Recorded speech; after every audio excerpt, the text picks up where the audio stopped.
Hello, Princeton Spark listener. This is the full audio of You Have a Job Offer from a Startup. Now what? A workshop that Princeton Entrepreneurship Council ran in February.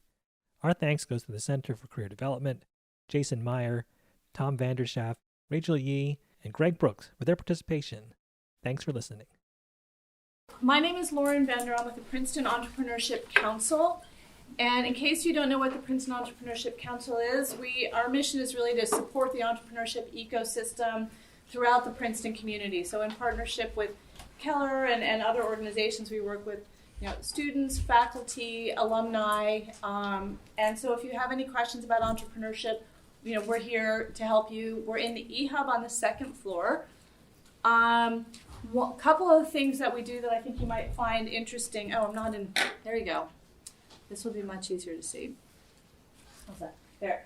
We have a platform called Office Hours. If you need mentorship on your own startup or entrepreneurial career advice, you just come to our website, entrepreneurs.princeton.edu, and you can find a mentor and schedule some time to meet with them virtually. Or if you feel like going into New York, most of our mentors are in New York, and some are happy to meet in person, but it's a really rich resource. If you don't see the mentor you're looking for, feel free to reach out to us, and we can hopefully find somebody who better meets your needs. We do a lot of events. Has anybody been to Tiger Talks in the city before in New York? Okay. We do the Tiger Talks events. They're really interesting entrepreneurial topics, usually featuring entrepreneurial alumni as well as a faculty member. We have free train tickets for students, so we make it as easy as possible for you to come spend the evening with us. We have 2 webinars coming up about funding for your startup. So if anyone's thinking about doing a startup, you might enjoy these webinars. We have an event in New York City, a Tiger Talks event, March 25th on my path to entrepreneurship, which you may find interesting. We do a lot of other things, but those are the things that are coming up. And we also have a podcast called The Spark. There are 6 of us. Anne Marie is in the back of the room. She's the executive director. Especially anyone with life sciences, she's a real expertise there, although she's an expert on all aspects of entrepreneurship. Neil, who's in the back with the camera, he's our IT specialist. He makes things happen. My name is Lauren Bender. I run the Alumni Entrepreneurs Fund, and I'm also working on skills-based programming to help people who are entrepreneurial gain practical skills, in their entrepreneurial career. And then Diane, Don, and Wright are other colleagues, and we're all happy to help you. You can connect with us Facebook, Twitter, Instagram, LinkedIn. I was going to say we're everywhere, but that's not everywhere, but that's where we are. So tonight's event is for people. How many people here have an offer from a startup? Just out of curiosity. Okay. Well, thank you and congratulations. So tonight's is really, if you have a job offer from a startup, how on earth do you evaluate it? It's hard enough to evaluate a regular job offer, but with a startup, you have a lot more complexities in terms of your offered equity, and you vest, and what does all this mean? What does it mean for my career? I have 10 friends who went to Facebook. I know what their career looks like, but what does this mean for me? So I'm really thrilled that we have these 4 amazing speakers here tonight. Take advantage of them. There's so much content to give you. Jason is a lawyer who works with startups and an entrepreneur. So he's going to give you just a lot of technical information that's really important to evaluating a startup. Tom is a venture capitalist. He's going to talk to you about how to evaluate a company. And then Rachel and Greg work in the recruiting space and really are going to talk to you about career path as an entrepreneur. Rachel specifically graduated in 2019, so is very close to your experience, and I think can share some of her experiences and decisions. So ideally, I know you guys are going to have a lot of questions, but maybe if we could let each person give their presentation first, and then we've got time for Q&A afterwards. And then also everyone's going to hang out till 6:30. So that if you have one-on-one questions about your offer or things you're interested in, you should be able to speak with them. So with that, I'd like to introduce Jason Meyer, who's class of 1980, right? Yeah. Oh, ouch! There goes my don't save. There we go. Open this up. Great. All right. All right, cool. Thank you, Lauren.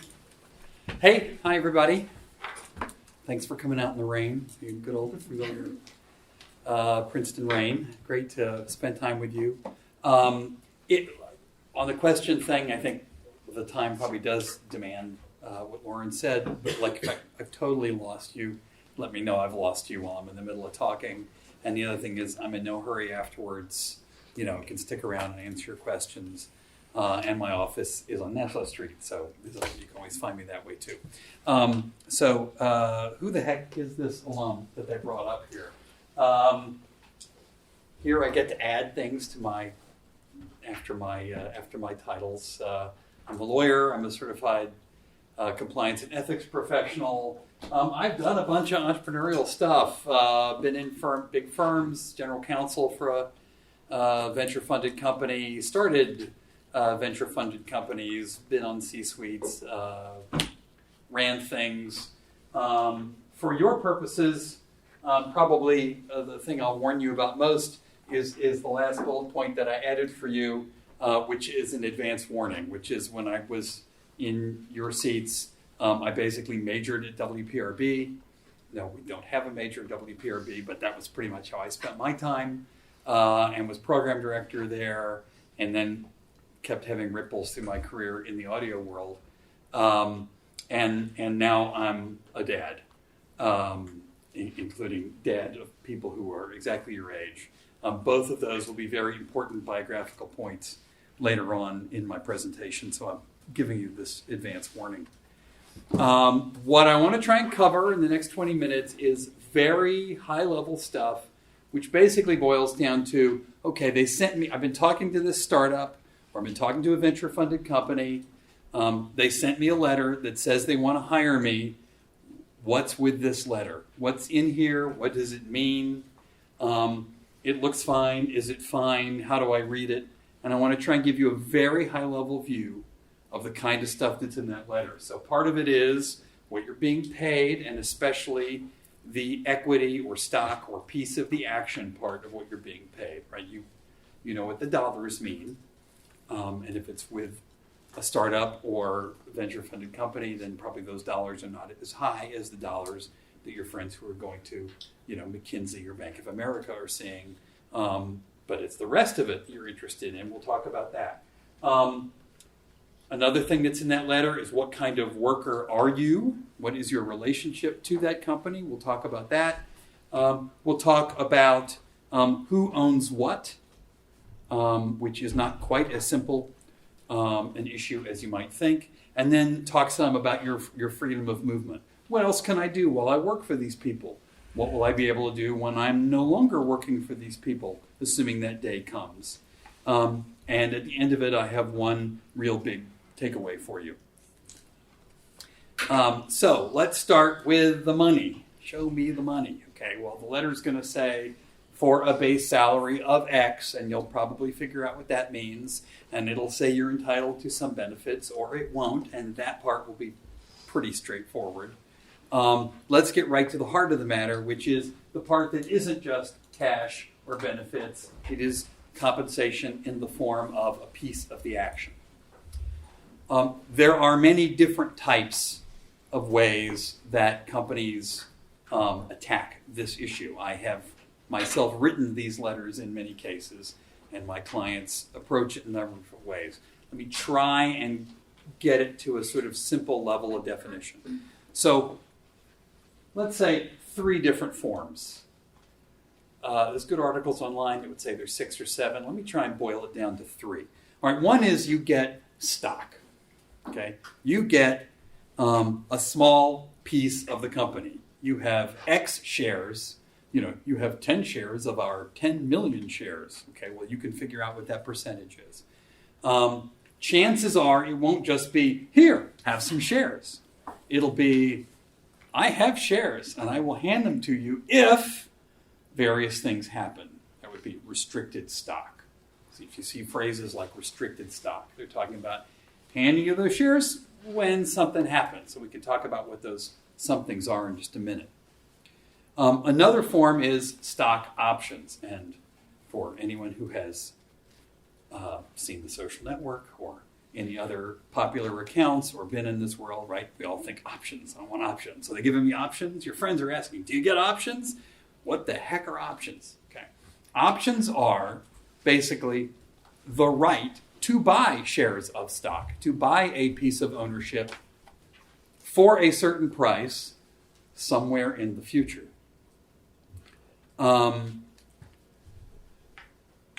If it's worth it. That's because you may get a right to buy those shares at a price, which when you get to the time when you can finally exercise that option, that price might be for more than that share of stock is worth, in which case you don't want to buy the options, in which case they are what people call underwater. That is, they're worthless to you. It's like, why would I pay the company $17 a share for stock that's worth $10 a share? Okay, it doesn't make sense. But that's how options work. I have the right to buy shares in the future for a price.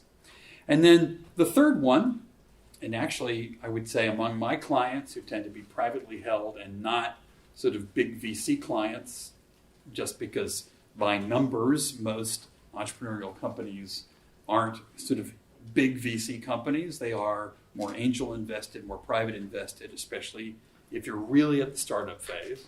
So a lot of my clients use what we call phantom equity, which is you don't own any of the company. You don't get to vote. You'll never get to vote. You're not an owner. But you have a piece of paper that says, if good things happen down the road, we'll pay you a bonus, and that bonus would be as if you owned the stock. So, for example, why do you want to own stock? Is it because you want to cast your, 10 votes when there are 1 million votes being cast? I really want to cast my vote counts. It doesn't really count that much. But if you do own stock, you are entitled to make that vote. You're entitled to get a lot of information about the company. They have to inform you the same way they inform their 20% and 30% and 50% shareholder. You got to get the same documents. You get to see the finances. You get to see the resolutions. You get to go to the meetings. And this is why a lot of new employees in private equity and venture-funded companies aren't given stock outright, because they don't want you at the meetings, and they don't necessarily want you seeing the whole board book, and they don't want you seeing the financial statements, because for you to do that as an employee can get awkward. So instead they say, look, the thing you really wanted out of this stock was when we sell this company for 10,000 times what anyone put into it, you want that payoff. And we will pay you a bonus as if you owned the stock to give you that payoff. And that's how phantom equity works. Now, there's a lot more to it than that. One thing, basic rule, pardon me if you got this one already, but I'm surprised by the number of people I speak to who don't have this one down. Let's say they say to you, whatever this is, phantom equity, options, whatever, this represents currently 0.5% of the company. You think, well, for me, or let's say you're coming in really early, and it's like, well, it's 5% of the stock. You're going to be a 5% owner, okay?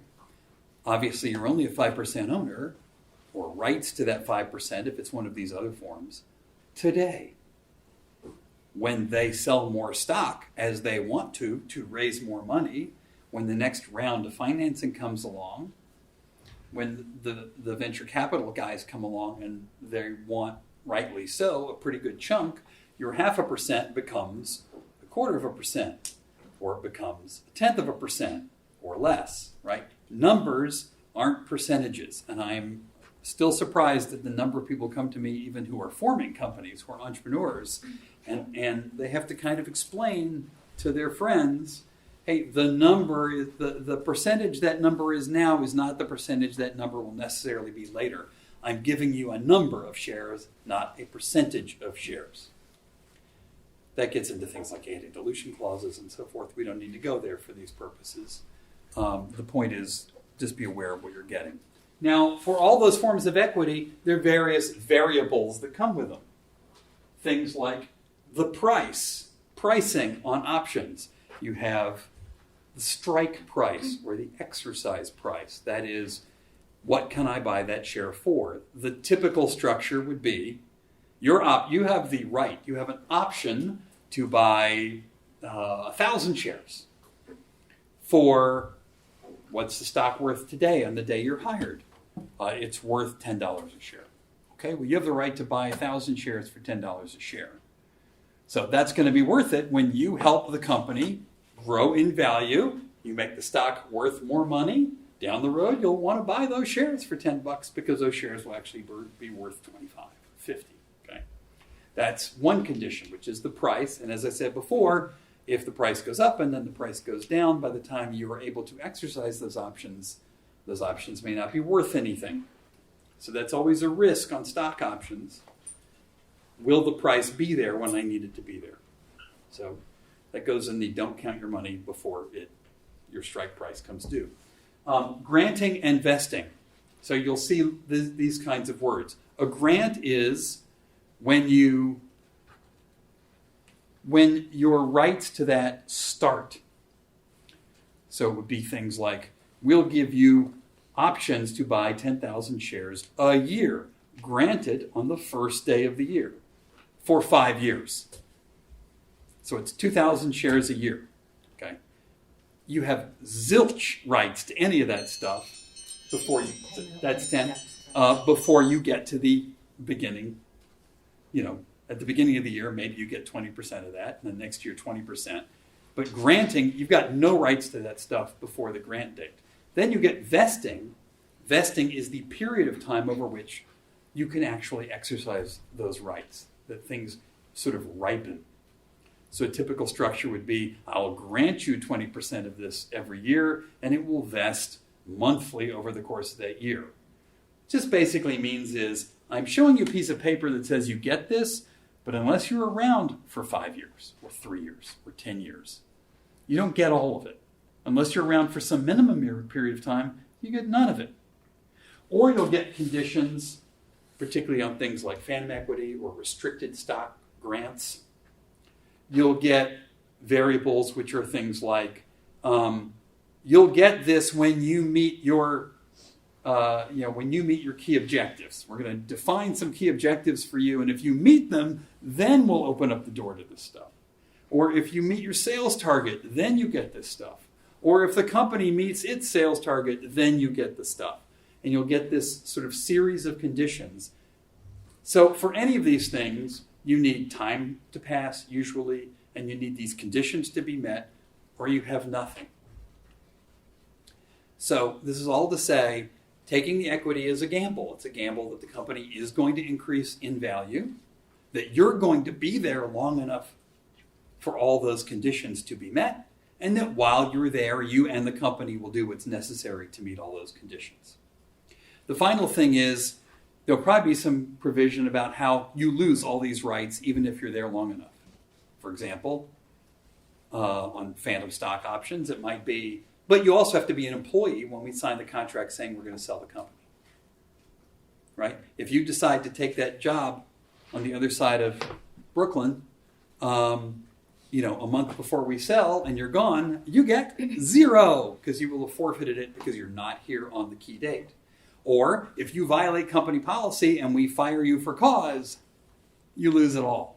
Okay? So forfeiture is another possible thing when you put all those together. There are more than 3 times 3 permutations on these things.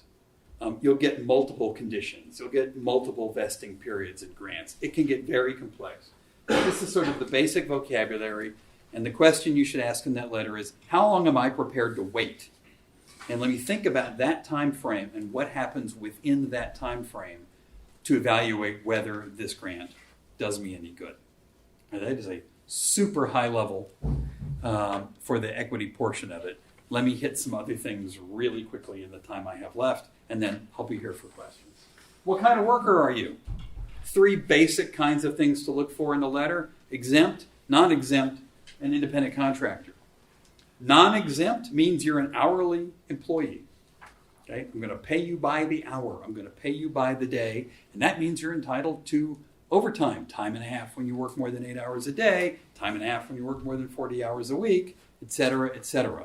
But that also means you're probably not viewed as a particularly important person. Most of the time, it will say you are an exempt employee. And a big thing companies do is to call employees exempt, who frankly they really shouldn't call exempt. They call everybody exempt. Okay? And this is something that departments of labor of the U.S. and of states get aggressive about when they have administrations that say they want to be aggressive about it. But an exempt employee means they don't have to pay you overtime. A warning, most sort of tech coders, programmers, marketing, sales, you're almost always going to wind up exempt. So it's like they may have me working 60, 70 hours a week. The amount of money I get is not going to change. That's what exempt means. And then independent contractor means you're not an employee. You don't get any benefits. You have even fewer rights. They're not paying withholding. They're not paying part of your taxes as they would if you were an employee. This is obviously highly popular. It makes the same talent cheaper to the company. It is also somewhat risky for you and particularly risky for the company if they're calling you an independent contractor, and they shouldn't. But the key thing from your point of view is if you're being called an independent contractor, you need to recognize that you have even fewer rights than an employee does in the U.S. system. You have no rights to benefits. You have very little rights to keep that job. You're on your own. You're a freelancer. You might be there for 3 years, but as long as they call you an independent contractor, you're a freelancer and you can be gone tomorrow for no reason at all. Thank you. Who owns what? You're going to see a lot in the letter, or from a decently drafted letter, you should, about who owns what. You'll see phrases like work for hire. You'll be asked to sell invention clauses. These are both where you say, whatever I do at work, the company owns. All of it. Everything I do at work. Everything I use the work computer for. Everything I use the work cell phone for. Everything I do sitting in the room. The company owns it. And they really do. So the one thing I will tell you about is a lot of these offer letters will have some sort of schedule, and it'll say something like, we own everything. Of course, you're allowed to have your side gigs. You can do things on the weekends or at night as long as they don't interfere with your duty of loyalty. And you have listed them here. Okay, here's a hint. When you're given the opportunity to add a list to your letter of like the other things you have going on or things you've written in the past that you want to declare you still own, pile on everything you can think of, right? Every book idea you've ever had. Whatever you're doing with your sister on the weekends where you're knitting something, whatever it is, put it on that list. Because what will happen is the people in HR will take that list, they will staple it to your letter, they'll put it in a file, no one will ever read it. It will have, I've never seen an instance where it had any effect on anyone actually being hired. But if down the road your side gig is worth a lot of money and your old employer says, hey, didn't they develop that when they worked for us? You want them to pull that letter out and say, they declared it. We don't get it. So I'm going to take a few seconds to tell you about that one. You're also going to be asked to sign a confidentiality agreement or a non-disclosure agreement. They are super important for legal reasons. They're important for you. If part of the reason those people are hiring you is an idea you have, you want them to sign a confidentiality agreement. These things really matter. I can get into the legal technicality of why. But don't laugh them off and don't sign them like candy. They really count, and they're probably the most important weapon your future employer has to protect their intellectual property as a practical matter. There are going to be things in there that affect your freedom of movement, like a phrase that says you have no conflicts. You won't go do work for, you won't go do work that will interfere with your time. It will take time away that you've promised. It'll have a non-solicitation clause. That means you're not going to poach. You're not going to leave the company and then call on your client that you had at that company. You're not going to leave the company and then call up your friend who is a coworker and say, hey, come join me at this new gig. It will forbid you from doing that. And if you do that, you may be liable to that company for damages, or you may lose some of the stuff you've actually vested in and earned. And finally, there will probably be a non-compete clause. I could spend an hour on non-compete clauses by themselves. A non-compete clause says, after I leave the company, I will not work in this industry for 3 months, 6 months, a year, in the city, in the state, maybe in the country. Okay? They are very problematic legally. They are not popular in courts. In California, in fact, they're against the law. But if you're not in California, they still matter. And the main way they matter is your employer, now your ex-employer, knows you're not going to go to the effort to fight them over it. So they can be a bullet because they've got more money than you do. And you need the new, who left and now got money to hire a lawyer, right? So just the fact that it's in there carries a lot of weight, even if it may not stand up legally. So again, take those very seriously. This all takes me very rapidly to my one real big takeaway. I warned you, okay? I'm a radio guy and I'm a dad, so I have a dad reference for you. My one big takeaway comes from the Real Big Fish 1996 alternate top 10 hit, Sell Out. And my takeaway is, when you get that letter and you think, I don't think it'll be so bad because the man said that's the way it is, and the man said it don't get no better than this. That's what that moment when you get that letter is going to be. And my big takeaway to you is, don't sign that piece of paper tonight. Does anyone know this song at all? Right? It's completely... Come on, it was a Real Skate Adventure. It was in FIFA 2K. Come on. All right, thank you. Look it up, okay? Like I said, I'm a PRB dad. Okay, what can I do? Here's the bottom line. The bottom line is, you can tell from my rush through years of legal training that there's a ton going on in that offer letter. There's a lot of terms. There's a lot of things that are technical. There are a lot of things that look super important that aren't really going to wind up making that big a difference. There are a lot of things that are snuck in there that will make a huge difference, okay? Get someone to read it with you, preferably a lawyer who knows what they're doing. Okay? It's worth it. This is your career. This is your salary. And it could also affect what you do later on. If nothing else, my office is on Nassau Street. Come see me. I'm happy to take a look at it, and then we'll see if you need any more than that. But find somebody. Go to Career Services. Get someone else to read that letter, because there's a ton going on in it. Don't sign that piece of paper tonight. Get some advice. Okay, thank you. Great, thank you.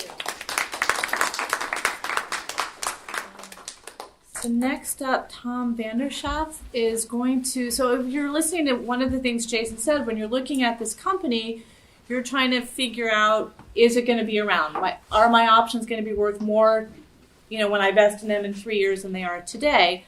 And to figure that out, obviously no one can know, but to make a more educated guess, you actually have to evaluate the company that you're thinking about working for as a VC would. And so we have Tom Vander Schaaff, who is going to walk us through that process. He is a VC for Edison Partners here in Princeton. Thank you. Thanks, Laura. I only have 3 slides, but I've already ruined my credibility, probably because I can't even get the month right. But notwithstanding that, I've worked in principal activity for over 20 years. And before that, I'd worked in corporate finance straight out of school. I was an undergrad, 96 here, as well as worked on some entrepreneurial things as well. But Edison, we're you can think of us as a venture capital firm. We gather capital from institutions like endowments and foundations, and then invest it in their behalf in private companies. We're a long-only strategy, so we're trying to buy low and sell high. And so we thought it might be instructive to share some of the ways that we think about evaluating companies so that you might use them. But again, we have a specific focus, and I'll go into it on the next slide. It may not... space. There we go. Okay. It may or may not be applicable to the situations that you're evaluating, but there'll be similar concepts. So the advantage we have is we're investing in portfolios, right? building portfolios, in our case, of 20 or more companies per pool of capital, you're basically making a single selection. That's a little more difficult. You're investing sweat equity instead of dollars. I do want to preface this by saying, like, if your idea is you're going to magically pick the next Facebook and be the first 5 or 10th employee, you might as well start buying lotto tickets, because that's a really difficult proposition. There's a lot of other reasons to go to startups, but the likelihood you out of the gate pick something that's life-changing in an economic sense for yourself is relatively low.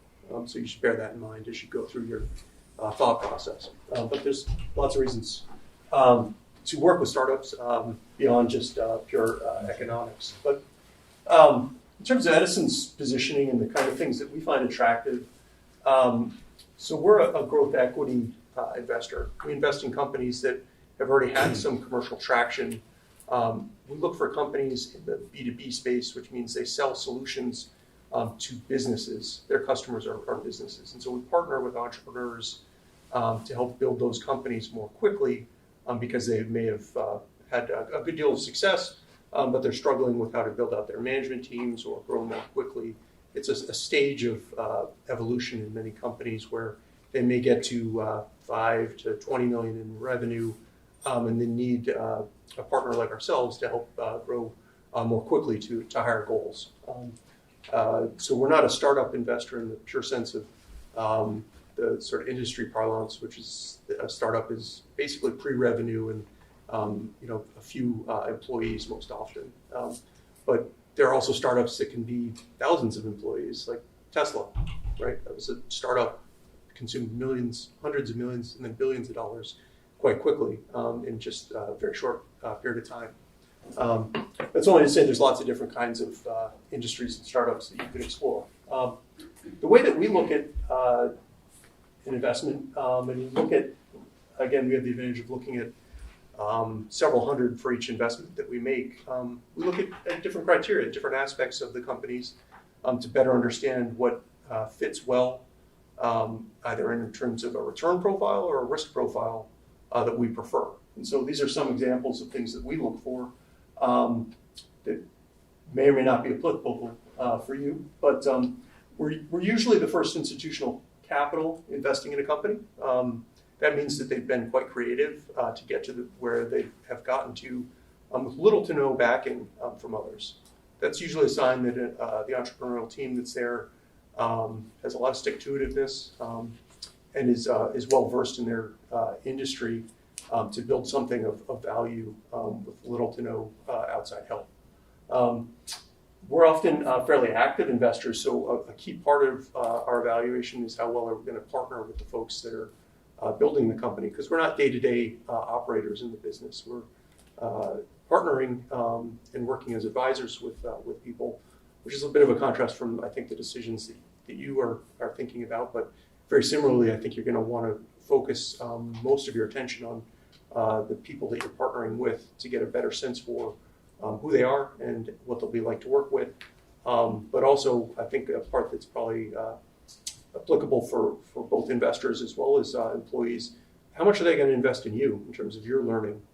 That's the intellectual building and mentoring that you can have if you make the right selection, probably considerably more valuable than, no offense, the equity you might get out of the box, because you're going to be able to parlay that throughout your career. And so I would put a heavy onus on evaluating the people and making sure that they're truly going to invest in you and mentor you. The payoff may take some time, but it's probably going to lead you to much higher heights over time. And then you can look at different things about the financial performance of companies. Our goal is to invest in companies that have gotten to some commercial success. So we measure that by revenue, by growth of the business year over year.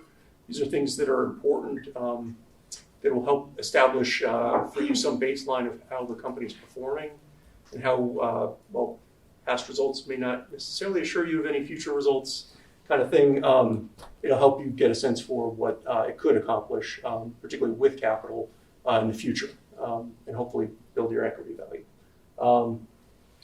So why don't I stop there? I guess we're not supposed to do this, but I was going to ask if there are any questions in particular about our business, how we look at companies before we talk about some of the things I think you might want to look at as you consider joining startups. No, I mean, go ahead.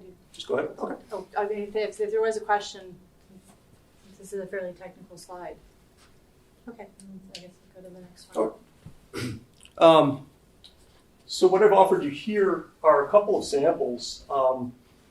They're just ways that we look at both scoring companies, again, because we look at large volume, as well as people. And it's, I think, a useful heuristic for you to consider is rather than using sort of anecdotal reasoning or look across the breadth of your opportunities that you're considering and use some objective measures. Whatever it is that you're finding important about your goals and the opportunity that you're considering, I would recommend that you look at more than one, first of all, and then look at how they compare. And it's usually helpful to have a fairly disciplined, regimented way of doing so, because it'll help you more easily discern the pros and cons with each opportunity. But for instance, I tried to distill it. So these are the kind of things on the left here that we might look at in a company. Aspects of its market. Is it a growth market? Is it an interesting market? Whatever aspect of the market that may be appealing for you. Is the company currently or prospectively a leader in its market? Or is it very commoditized and having a difficult time differentiating itself? These are things that, as an investor, are important. And I think for your sake, figuring out the longevity of the opportunity that you have in front of you, and is it a highly evolving marketplace, could add to the excitement and the learning, or could be a warning sign of the risks levels. As I mentioned, growth and kind of traction in markets. Those are easy things to measure if the companies will share enough information. So you need to ask pretty proactive, probing questions. They're not similar to the discussion around your employment letter. Most companies are going to be relatively secretive about their information with prospective employees. They're not just going to tell you that they have X number of customers or Y amount of revenue. So you need to ask specific questions, and more often than not, you'll get at least a directional sense of the size and scale of the opportunity. And then you need to fit that with your own parameters of what you think is valuable, right? Like it can be exciting if you're getting in at the ground floor, right? But you have to be cognizant that risk level is very, very different than if you're going to go join Google, okay? Well, now, but if you join Google in '98, that'd be a different story, right? So you have to be thinking about how and what your goals are. But so there's those objective measures of the company, and you can go through each. As an investor, we go through pretty extensive looks at each functional area within a company. That may be germane for you, depending on the role that you're deciding upon in the company. So if you're doing something like development, you'll probably want to get into a good deal of detail about their product and their architecture and their plans for the future. But similarly, that may not be all that terribly interesting if you're anticipating joining a go-to-market function, like sales or marketing. So I think these are fairly obvious things, but you want to learn as much as you can about the specific role and the department that you're joining. If I could reemphasize one critical point, though, it's mostly about the people. The thing that you should probably think through first are your goals, right? I just listed a few. I think it's not all that terribly different than any other job search, right? You're going to want to figure out, is this going to be a learning experience? Is it going to be intellectually challenging or stimulating for you? The good news is most startup ventures are, often as much by mistakes made and trying to recover from those as by success. But it's still a pretty neat space in which, in general, the opportunity to learn from mistakes is not like a lifetime penalty, right? You're not permanently struggling in an industry if you're marked by a failure. In fact, in some of the more entrepreneurial networks, it's sort of a badge of honor to say you worked at 3 or 4 failed companies. But that's not really what you want to do, but it's still some good learning experience. And then, so that's the kind of learning experience. Another key attribute could be, again, related to the people. Are these folks that you could envision working with quite some time? Are they going to afford you connections that are of value to you over the course of your career? This is one that I personally didn't think heavily enough about when I came out of school, and I was just fortunate to fall into good relationships with people. That some of the first folks that I worked with out of school, I still regularly communicate and talk with, and they've been a huge of great value for me over the course of my career. So I'd encourage you to really think about each of the people you're talking with in the company on that basis. This is someone that you could see helping you, and reciprocally you helping them over more than just the initial job. You could have a lot of other goals, right? Like altruistic, change the world, fulfill some kind of mission. These are all things that you kind of have to self-reflect and decide on what's important and is there alignment with the company's mission. Most of the companies that investors back are there to build equity value, right? Like they're there to produce a product that they in turn makes their company more valuable over time. And but there can be lots of double underline or triple underline businesses that have other goals. So that you have to consider, do those align with your own personal goals over your lifetime? And then we talked about some aspects of the mercenary. It can be quite profitable to work at a startup if you're fortunate enough to work at one where the equity value goes up a great deal. As I said, the probability is somewhat slanted. That there's depending on the size and scale of the venture that you're joining. So if current income's a big onus for you, or some other aspect of your earning potential that you're trying to maximize, I would just carefully think about whether the entity that you're joining is matching with your own goals on an economic sense, because there are a lot of differences potentially. What's that? Oh, 1 minute. 1 minute, but Okay. feel free to go over if you need to. So I think those are, some of the interesting ways. I would just again encourage you to be fairly methodical rather than just joining the cool thing. I think there's a huge gravitation of folks to try to go join well-known brands, particularly on the consumer side, that can be exciting. Most often those have a lot of weakness in their business and a lot of risk.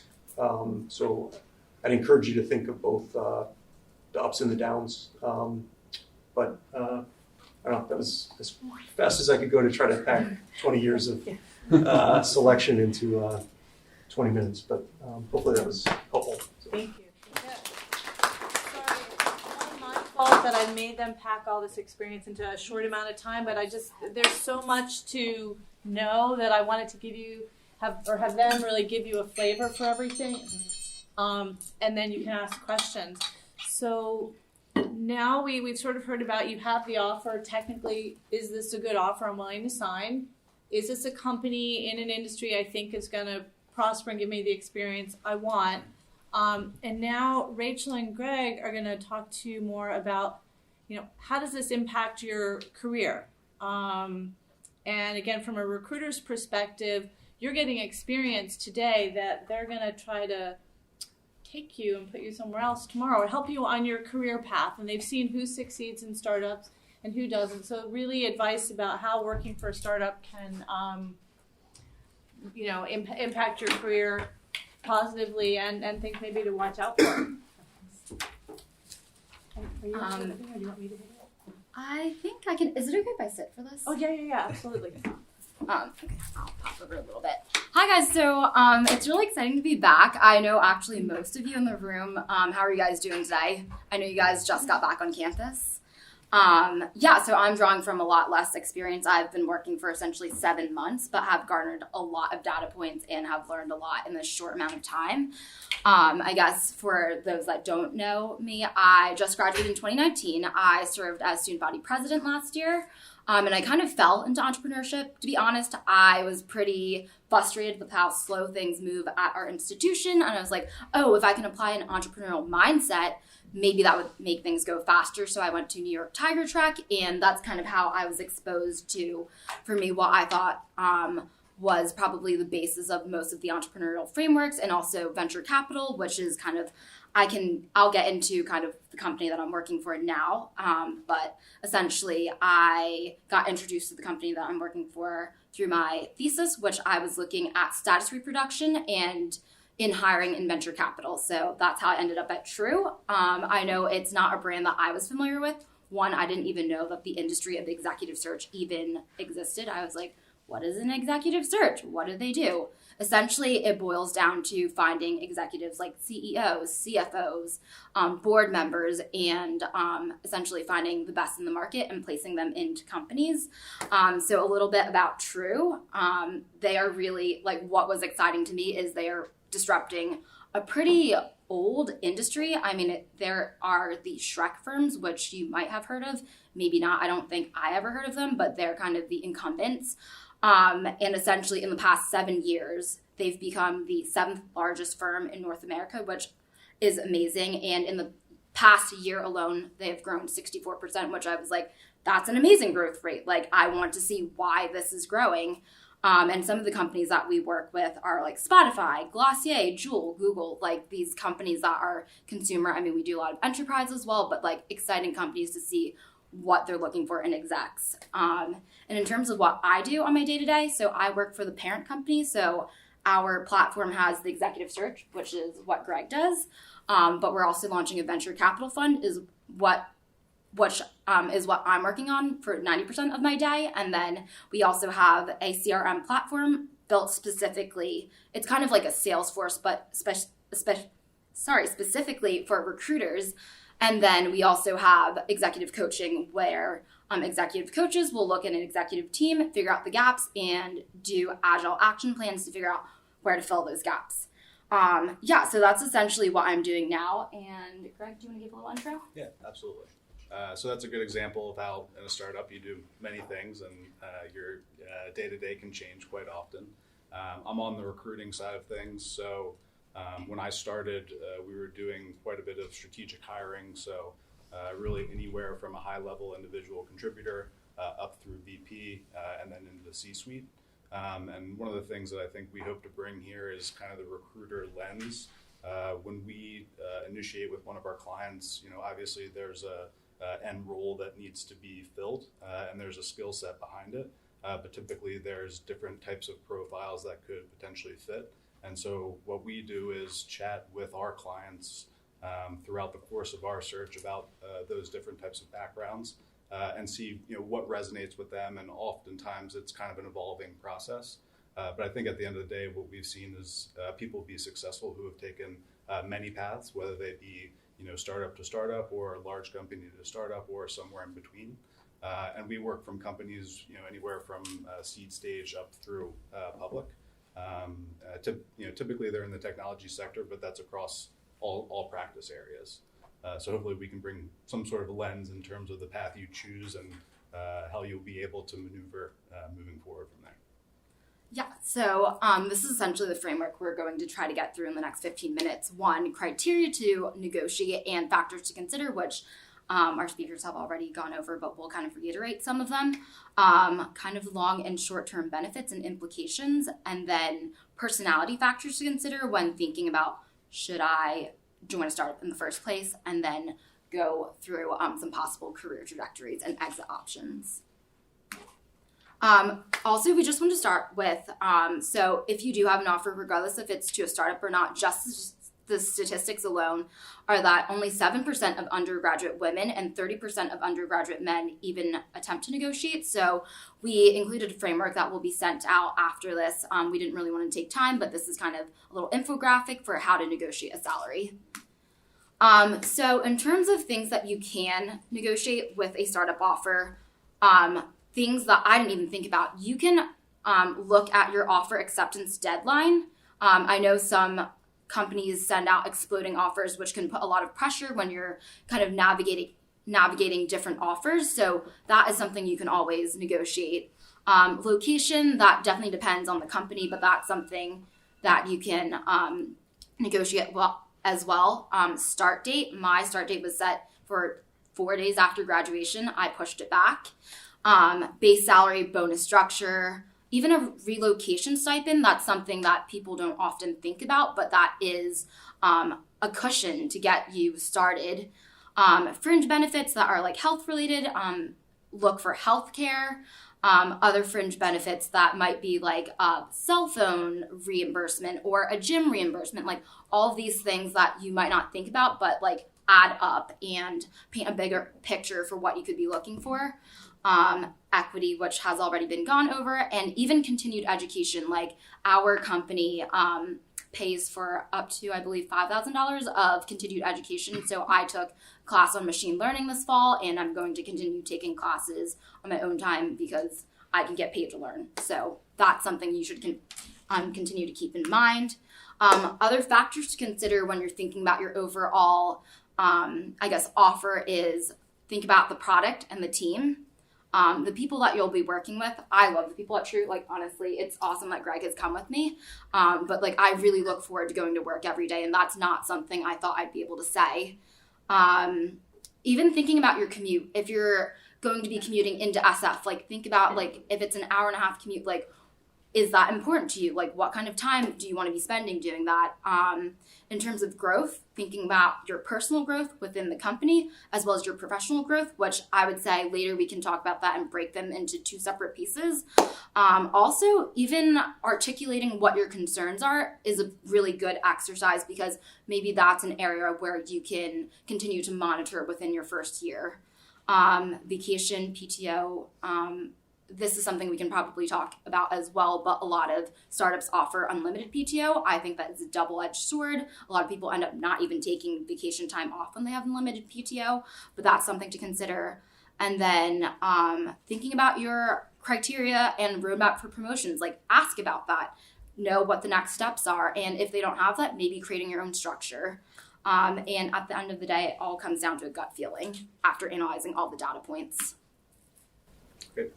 And I think just like an overarching part on all those points is sometimes it feels like you shouldn't ask these things or you shouldn't bring them up. It's going to be a negative. But I think oftentimes in a startup, if you're having the foresight to think through these things, they're going to be looking for individuals that are thinking outside the box and are not just going with the status quo. Because I think ultimately, your day to day, there's going to be a lot of kind of figuring things out. And maneuvering. So if you're coming to the table and you know what your ideal situation is and you're showing that you're already maneuvering, I think that that's generally a plus.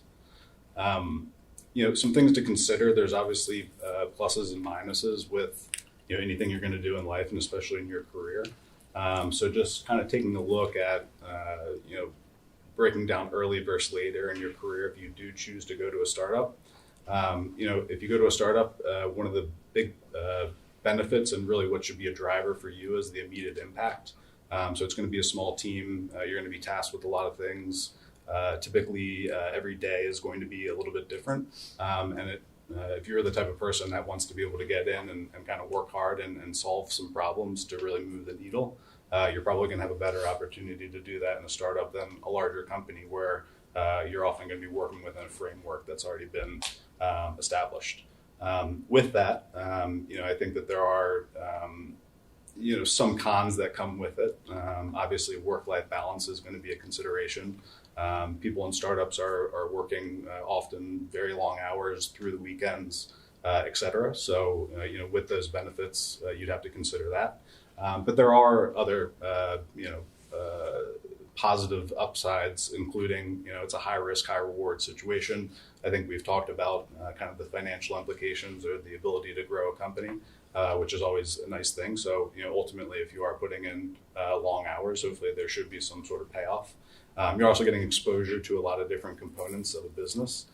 So if you're not quite sure what function you want to be a part of, if you're starting a startup, you're probably going to have a chance to get involved in many different components of the business. I think Rachel's a really good example where she's come in and there's been pivots in the things that we've done, and she's kind of rolled with the punches and then really contributed across different revenue lines for us. The other thing to consider is that if you do join a startup and you're brought in for one specific thing, there's a possibility that you do get a little bit pigeonholed into one thing. So if it's a business focusing on one thing and you're working on one component within that business and you continue to go down that road, typically a startup is going to be somewhat unique by nature. So when you look to move from that company, if you've only been focusing in one niche in a niche business, then you're going to have to find a way to kind of expand out of that, which we'll kind of get into a little bit later. Later in your career, I think that there's a lot of pros, especially if things are successful. You're better equipped to start your own company.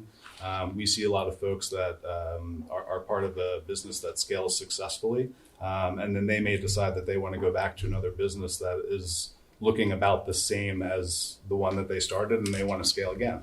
Other people say, I've already done this work, we've already scaled it, I'm ready to move on to a more mature company. Perhaps I can consult other businesses, so you do have some options there.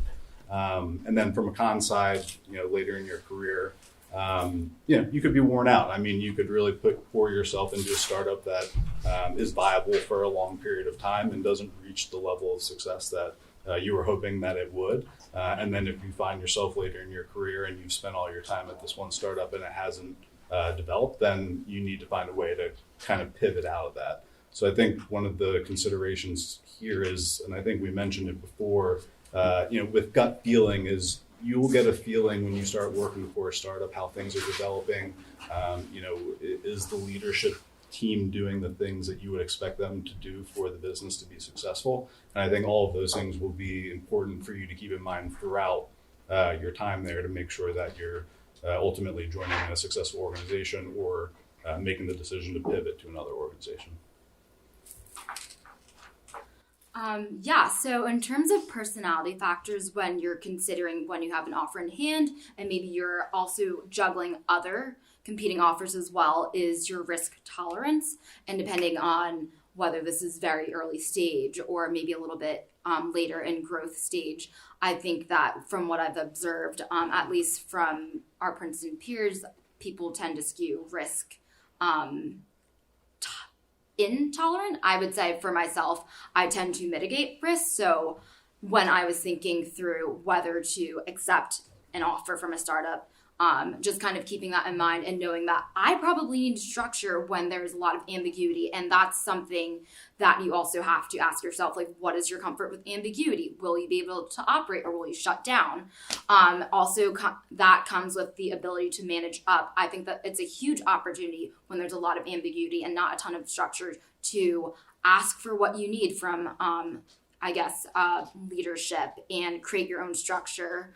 And that also comes from being able to read the leadership. I think that comes with EQ. I think that being able to understand, how leadership teams work together is going to be a very valuable skill. And knowing, I think for me, something that I'm still really developing is understanding, of course, on paper, there are direct reporting structures and you have your org chart, but understanding maybe the informal internal politics, how do things actually get done in a firm? That is something that you should be aware of. And if that's a skill that you need to tune up, that may be something that you want to work on. Again, ability to operate without structure in these startups, there is a lot of ambiguity, a lot of flux. I didn't really have a role or a job description. So being able to create that and define your own role, like that's going to be pivotal if you want to really succeed and add value to this company and also learn a ton in the process. Do you want to talk about the last one? Yeah, so gravitas is kind of like an overused recruiting industry word, and the meaning is a little bit, it's ambiguous, but it goes along with professional presence. So I think a key thing, especially early on in your career, is when you're dealing with potential employers, while it's an interview and while they're going to be asking you questions, it should also be a conversation. These are people that you're going to be working with. This is an opportunity to show your personality. Ultimately, these are going to be small teams, so how you fit within kind of the social component of a startup is going to be important, and you'll develop that over your career. But I think, as an example, we do quite a bit of work in venture. We talk with quite a bit of folks coming out of investment banking, maybe 1 or 2 years in their career. I believe your next slides are good. So Oh, okay. Well, Thanks. We'll try to I'm speed it. lingering on too far. No, here. absolutely. And I know you have the whole But I think what we see is sometimes, hey, this is an interview, I'm here to answer questions, and it doesn't become a conversation, but ultimately the folks that are most successful make it conversational, and the answers to the questions that the folks that you're chatting with come out in that conversational capacity. So I think it's something that's important to think about, as I think people are geared towards receiving questions from an interview, but really there is significant back and forth there. Exit options. So I think this is another one that we've kind of touched on here. So you've joined a startup. Hopefully it's been successful. You've scaled it. We see quite a few individuals that will go back to startups and try to scale them at a similar level. Startups are always looking to bring in individuals who have seen what they're hoping to see. So people who know the fences that you're going to have to climb and kind of the unexpected things as you scale up from a revenue and size perspective. So you always have the option to go back and do that again. Again, you may scale a business and say, I've put in my work, now I want to continue with a larger, more established company. Perhaps you want to inject kind of a startup mindset into a larger business that's looking to become a little bit more innovative in whatever space that you've been working. So you have your option there. You can consult. Certainly you've seen quite a few things, and there's an appetite for that, and you don't need to necessarily commit yourself fully to that next step. You've seen what a successful startup looks like, so you now have tools to potentially start your own business if you'd like to do that. You've gone through the motions, you've seen the things that you need to worry about. And then the other thing, which we say kind of jokingly, is you can retire because you've made so much money and everything's been so successful, which I think at the end of the day is a component and a benefit of potentially joining a startup. So Greg touched upon this, and actually I think this prepared me very well. 2 weeks ago, I had a mini quarter life crisis, so I collected 50 data points across many different industries and from people in all stages of their career, and essentially these were the exit options that they said, hey, look, like you still have in front of you. Of course, joining another startup, even pivoting, and I think that going back to grad school or getting your MBA is also a very good way to pivot your career. Going back and joining an established company, and as Greg said, consulting, and really the bottom line, because we already have this foundational Princeton education, I think that, we're all smart people. We can think on our feet and really apply ourselves, and all options are still on the table. So the main 3 takeaways, I know we've thrown a lot of information at you, would be 1, when you get that offer, if you can, negotiate everything. The worst they can say is no.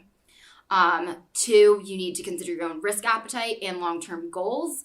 I think by keeping your end goal in mind, even if what you end up doing right out of college is not your end goal, you can still work towards building skills that will get you closer to your end goal.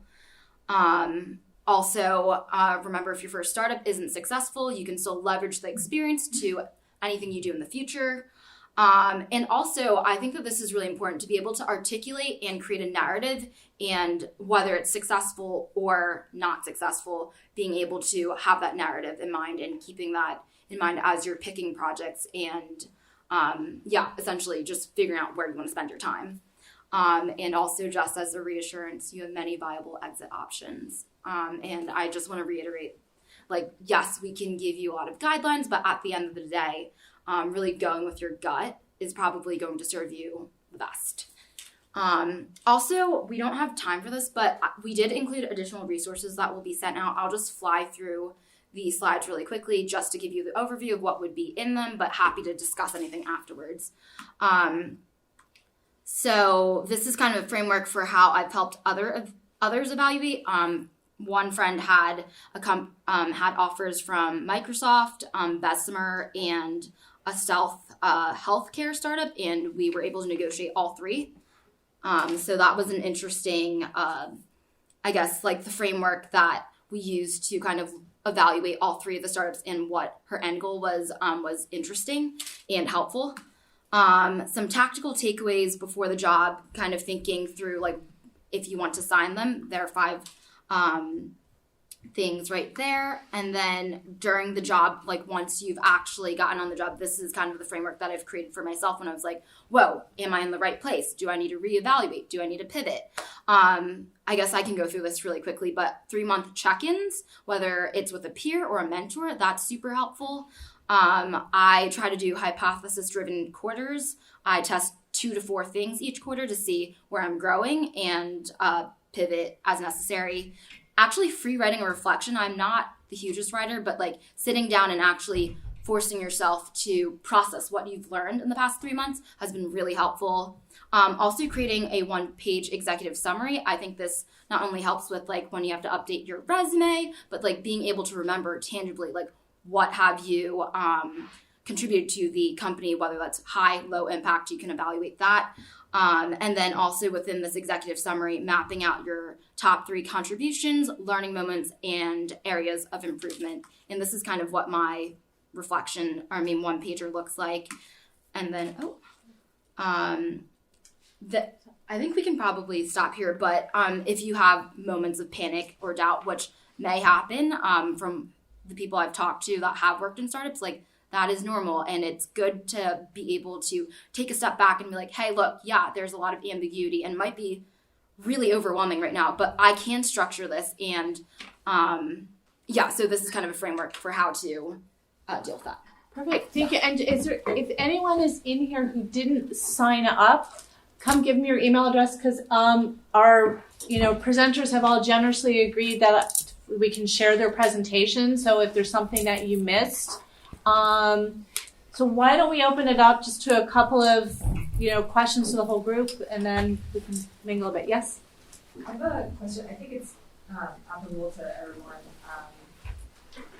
Something that I personally don't really know how to think about is how to negotiate salary versus equity, and if it's ever worth it to take more equity and a salary cut, because I don't really know how to think how much am I worth to this startup.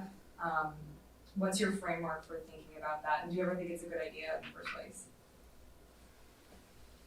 Well, I'll take a first shot, but probably all have our own perspectives on it.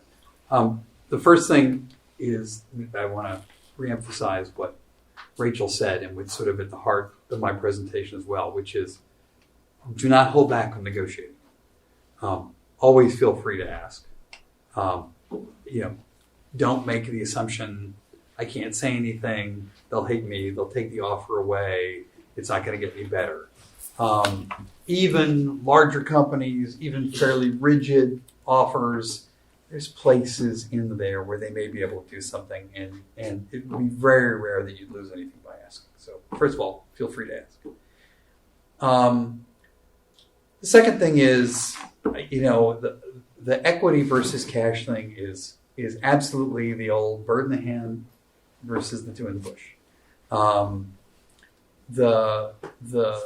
There is I think, a sort of natural risk among people with an entrepreneurial mindset. That it's like, you want to go for broke, you want the equity, you want the big payoff. You'll always, and one of the things I talk about is different risk profiles, as Rachel did too, right? If you have an entrepreneurial mindset, you have a different approach to risk. And one of those things is you'll always bet on yourself. That's what makes you an entrepreneur. Always take the bet on yourself. There are a variety of reasons that have nothing to do with you why your bet may not pay off. So number one is you got to make sure you can afford it. And these days, with affordability, especially with housing and student loans and things like that, thankfully, maybe student loans aren't as bad here as they are other places, but that is a real factor. The second thing is, I have to say, it took me decades to understand this, which is never mind what they can find out about your job history, never mind anything else. The salary you get is the building block for the next salary you get, and the next salary you get, and the next salary you get. So you accept a lower salary somewhat at your peril for what will happen to you in the future. And I guess my third answer would be, given all the ways that equity may not come ripe, if you decide to trade for equity, and actually I think the more likely thing is you've got two offers, and one is more equity rich and the other is more salary rich. That's where you may want to play with, when do I actually get that equity in my pocket? How long is it going to take? What are the conditions for it? What are the risks it doesn't come due? So one difference may be, are we talking options or phantom? Or are you actually going to, am I really one of the first 10 people in? You don't think you can succeed without me, in which case, put up now. Let me see that equity now. Make me a shareholder, a real, true shareholder who can come to meetings and vote. So the quality of that equity would also matter. I think you answered that really well. Yeah. Other questions? I saw another hand. So I'm a PhD student here. I haven't get a full-time offer yet, but I did have some internship offer previously. Mm-hmm. My experience with HRs are not good. They're not very responsive. For example, when I get the internship offer, their deadline is very close, and I have a lot of other interviews going on. I don't think I can make a decision at the deadline. So I email the HR immediately. I say, can you extend the offer at least like 2 weeks or something? She never replied back, although I follow up like twice. She finally replied after the deadline. So although we said there are so many things can negotiate, but if they don't respond, what should we do? Well, I'll jump in. Go ahead, please. I guess the one thing I'd give you confidence in is that this is one of the most extraordinarily tight employment markets ever. So I'm not sure I'd lose that much sleep over the circumstance you're describing. But if someone's not communicating with you, that sounds like a pretty good signal about how they treat their employees. Mm-hmm. And so there's lots of things you should interpret about their approach that should influence how much you actually invest in it. Mm-hmm. Yeah, my mother-in-law is a real estate agent, and from that perspective, she taught me a rule that I keep thinking about. I thought about again, which is basically before you close the deal, that's as good a relationship as you'll ever have. Right? It's like before your fiance asks you to get engaged, right? That's as good. That's, you're in as strong position as you're going to get. So if that's the way you're being treated now, that is totally a signal about how that company treats its employees. And, if it's a big employer, sometimes you have to decide to suck that up, but otherwise it's a signal. Right. And we had a question here. Yeah, I guess my question. I was going to say, I could just say in the beginning, when you're starting to chat with these companies, you can let them know that you're in other processes. That'll be helpful for how they view you, and then that will let them know that there is a timeline involved. And I would always make sure I get a phone number so you can call them. Emails are forgotten. They go into the shuffle, so you can call people. People in HR will be fine with that. Sometimes things move on and outside their hands. So never be hesitant to give them a call. Actually, I'm going to throw out one more thought for you. First of all, definitely get the cards of the people that you interview with or who they recruit you, because sometimes you want that as a back channel. You also all have a back channel which is highly powerful that you may not fully realize, which is you are Princeton alumni. Okay? And I will tell you that there has almost never been a time in my experience where I couldn't simply go LinkedIn, who at this company went to Princeton, and call them and say, I am at Princeton, or I have graduated from Princeton. I am considering something with your company. Can I just talk to you about the company? And the no's will be very few in number. And most other alumni will happily answer the phone for you. Take advantage of it. Can I add to that phone call thing? Actually, HR I did have her phone number, but I hesitate a lot whether that's appropriate to call them. I don't know. Yeah, no, you should. I mean, from my perspective, you absolutely should, because worst case scenario, you leave a voicemail and at least you've tried to get to them immediately, because email can be a whole other form of communication, and if someone picks up their phone, then you'll have your answer right away, and you'll be top of mind for that individual then. Question over here. Oh yeah. I guess my question would be more for Tom. So if you're looking at a startup and you're evaluating based on criteria like how much revenue they have, like what their growth rate is, but that information is not always publicly available, like you guys mentioned. What source do you look for to give you the hardest data you can find on the future of the company? Is it Crunchbase? Sometimes people debate the weight of the valuation of the company as a good sign as to where it's going. Like, what is something that you can grasp onto? So again, I'd be shocked. Most startups are pretty loose with information. So I think the verbal questioning is, you're probably going to get directional ranges that are sufficient. But there are lots of data sources. The things I would look at for success markers are more like things like Glassdoor, where you can measure how much hiring they're doing, how quickly they're growing, things that, and then I would look at their capital raising, both their investors as well as amounts. You're probably not going to get valuation information that is particularly clean. That's data that's usually not widely shared. But those would be the kind of success indicators that I would look at. Would be, again, employee headcounts over time, and capital raising, depending on the stage of business that you're considering. Thank you. Awesome. We're getting towards the end, so I want to make sure you guys have enough one-on-one time, because I'm guessing some of you in the room may have one-on-one questions. But as I said, I will send out the presentations to everyone who registered. If you didn't register, come find me and give me your email, and I'll add you to the list. I want to thank our speakers, especially Rachel and Greg, who drove here in this terrible, terrible weather. And you guys did drive here, but from a little bit less far away. But I thank you very much anyway. I would have walked. I did walk, but only because Neil shamed me into it. And I had an umbrella. But thank you. And these are Princeton alums and resources for you. And honestly, you'll find that the Princeton Network is great. Again, the Entrepreneurship Council, we have office hours platform with a lot more alums as well who are ready to help you if you have questions about an offer, about your career, about a specific company, about your own startup idea. We're all here to help you. So, or a question about how to tap into the network. If you're not Yes. sure exactly how to go about that. Yeah, exactly. And thanks to all of you for coming out in this weather. Thank you.